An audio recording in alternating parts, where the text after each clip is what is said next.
तो मैंने वो डॉक्टर्स की रिपोर्ट अपने सामने रख ली। जब मैंने नवाज शरीफ को जहाज पे चढ़ते देखा, मैं फिर से गौर से देखूं, हार्ट डिजीज, हार्ट भी ठीक नहीं है, किडनी भी ठीक नहीं है, शुगर भी है। तो उसमें तो कहा था कि मरीज का इतना बुरा हाल है कि किसी वक्त मर सकता है। अस्सलाम वालेकुम। साबिक़ वज़ीर-ए-आज़म मियां मोहम्मद नवाज शरीफ साहब के हवाले से मियां वाली में मौजूदा वज़ीर-ए-आज़म इमरान खान साहब की गुफ्तगू आपने सुनी। उसके ऊपर एक जुमला कहना पड़ेगा। वो कहते हैं कि जब चिड़ियाँ चुग गई सारा खेत तो उसके बाद पछताना क्या, और आगे आगे देखिए होता है क्या। खान साहब की अपनी ऑब्जर्वेशंस होगी कि वो सीढ़ियाँ चढ़ के जहाज़ में बैठ के वहाँ पे गए तो देखने में और फिज़िकली वो सही नज़र आ रहे थे। उस दिन भी मैंने आपको बताया था कि यूरोप से एक डॉक्टर स्क्वाट, शायद मैं सही प्रोनाउंस कर रहा हूँ उनका नाम, वो आए थे। उन्होंने गुज़श्ता रोज़ घर के अंदर ही वज़ीर-ए-आज़म नवाज शरीफ साहब का साबिक़ वज़ीर-ए-आज़म का टेस्ट किया, और उस टेस्ट के बाद जो चीज़ सामने आई उसको भी मैं बताऊँगा। लेकिन उससे कबल आज जो उनके टेस्ट हुए लंदन, सेंट्रल लंदन के अंदर एक नए हॉस्पिटल में, ये तीसरा हॉस्पिटल है जहाँ पे उनके डिफरेंट टेस्ट हैं, और ये था PET टेस्ट था एक, वो टेस्ट लिया गया है। अब इसकी रिपोर्ट्स भी जल्द आ जाएंगी। लेकिन जो यूरोपियन डॉक्टर जो स्विट्ज़रलैंड से आए थे, उन्होंने ये कहा कि नवाज शरीफ साहब के दिमाग के अंदर जितनी भी शरेयानें जाती हैं वो 80% बंद हैं।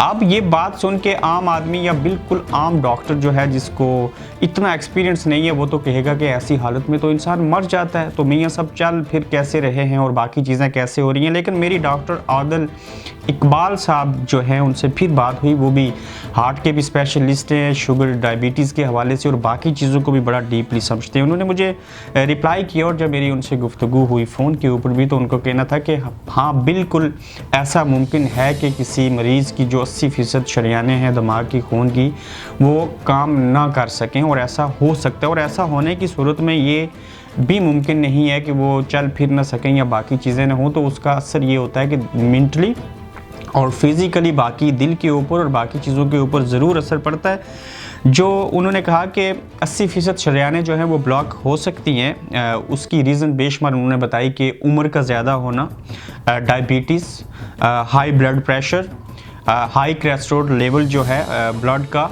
उसके बाद फैट, मोटापा जो होता है, हाई कोलेस्ट्रॉल का लेवल आपको मैंने बता दिया।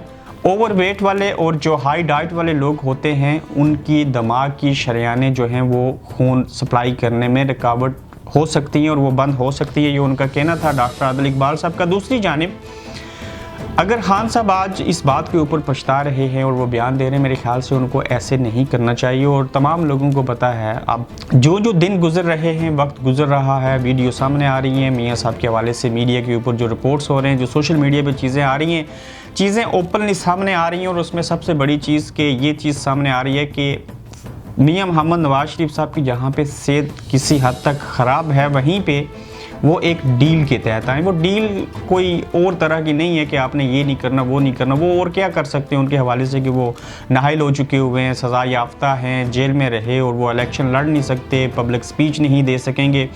लेकिन ये ज़रूर किया गया कि उनको जेल से निकालें और उनको बाहर भेज दिया जाए, ताकि ये जो कंट्रोवर्सी एक टोटल मुल्क की इकॉनमी और बाकी मामलात ख़राबी की तरफ गए हुए हैं, सियासी सिनेरियो, उससे जान छुड़ाई जाए। और यकीनन खान साहब को अब एहसास हो रहा है कि अंदरूनी खाना वो सारे मामलात क्या थे, और जो मेडिकल रिपोर्ट्स खान साहब को पाकिस्तानी डॉक्टर्स की जानिब से दी गई थी वो बड़ी हद तक मैनेज थी। ये अब खान साहब को भी समझ आ गई है। अब खान साहब की बातें कब दुरुस्त साबित हो सकती हैं और आम लोगों की बात कब सही साबित होगी। मैं आज भी कहता हूं कि मियां मोहम्मद नवाज शरीफ साहब बीमार हैं। वो कंडीशन किस हद तक है ये एक डिफरेंट टाइम में, वो तो पिछले 5 सालों से भी बीमार हैं, ऐसी इसमें कोई दो राय नहीं है। जब नवाज शरीफ साहब इलाज के लिए यहीं पे ठहरेंगे चंद महीने या 1 साल का अरसा या उससे भी ज़्यादा, तो उसके बाद ये बात सच साबित हो जाएगी कि जब वो पाकिस्तान वापस नहीं आएंगे कि उनको वाकया ही बैरून मुल्क अंडरस्टैंडिंग के साथ सियाने लोगों ने बाहर भेजा था। उसके बाद अब जब नवाज शरीफ साहब लंदन आ गए, उनकी ट्रीटमेंट हो रही है, वो जैसे कैसे भी हैं, लेकिन इमरान खान साहब को मेरे ख्याल से ज़ाती तौर पे मेरी ज़ाती राय हो सकती है, उनको नवाज शरीफ साहब के हवाले से आप ये तंज़ या कलमात बाकी चीज़ें बतौर प्राइम मिनिस्टर ऑफ पाकिस्तान अब मेरे ख्याल से नहीं करनी चाहिए। अब वो जो कुछ भी कहें वो उन्हीं के अगेंस्ट नेगेटिव चीज़ें जाएंगी या किसी और को वो पॉइंट आउट करेंगे, और क्या पॉइंट आउट करेंगे, आप तो उनका नाम तक नहीं ले सकते। तो ये डील और डील बाज़ औक़ात होती हैं चीज़ें, लेकिन साबिक़ वज़ीर-ए-आज़म के टेस्ट के हवाले से आज की उनकी मेडिकल की किस तरह की अपॉइंटमेंट्स थी, डॉक्टर्स ने क्या कहा, फिर यहाँ के एक्सपर्ट डॉक्टर ने क्या कहा, मैंने सोचा इसके ऊपर आपके साथ ये चीज़ें शेयर होनी चाहिए। स्टिल ये सारा सिनेरियो देख के आप लोगों को क्या लगता है कि क्या साबिक़ वज़ीर-ए-आज़म या नवाज शरीफ इस हद तक बीमार हैं या नहीं, और दूसरा क्या आपको स्टिल लगता है कि वो वापस आएंगे, और तीसरी चीज़ क्या किसी ने मौजूदा वज़ीर-ए-आज़म इमरान खान साहब को मामू बना दिया? इसके ऊपर ज़रूर अपनी राय दीजिएगा।